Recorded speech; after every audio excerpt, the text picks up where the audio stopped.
Hello beautiful ones, quick little video here about crystals and this eclipse. We have a full total eclipse occurring on Wednesday. It's about 1 p.m. UK time with our full moon in Sagittarius.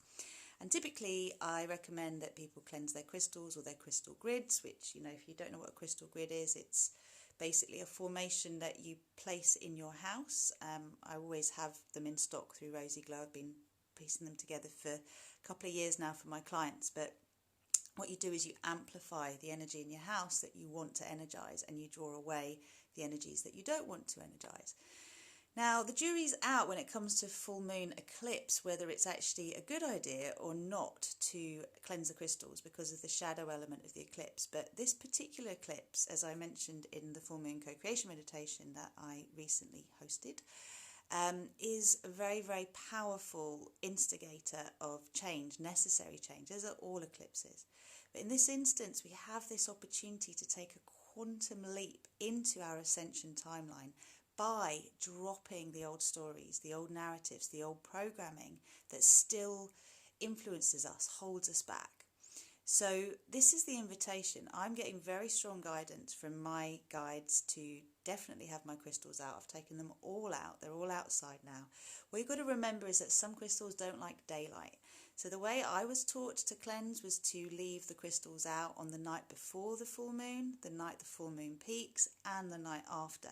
And actually I leave them out in the day as well. But there are loads of crystals that don't really like the sunlight. It will basically make your crystals much lighter, so you'll lose the colour. Some can become brittle and break easily. So if you are going to leave your crystals out, remember, some don't like the rain, some don't like the sun. All of them seem to like the moonlight.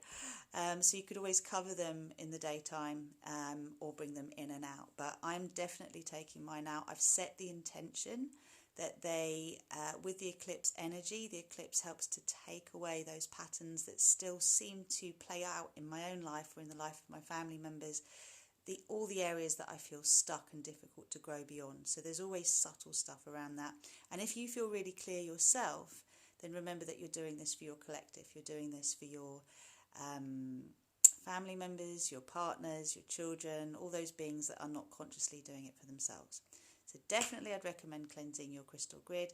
Remember to sage your house or to Palo Santo your house, to cleanse your house, however you normally do it. You can use frankincense, you can use cedarwood, essential oils. There's some really good ones that are just great for purifying. Give the house a clean, get rid of the cobwebs, dust, and bring in the new energy and really charge up and energize your crystals to hold the most graceful and easy ascension paradise timeline frequencies, because our crystals hold all of the messages of everything we ever knew. We planted them into those crystals so we wouldn't forget, but we have to learn how to respect the power we have before we can really access these codes. That's why call in your higher self, always intend the win-win-win in everything and the highest good of all, and that way you're surrendering your ego will to your divine will. That's where good things happen.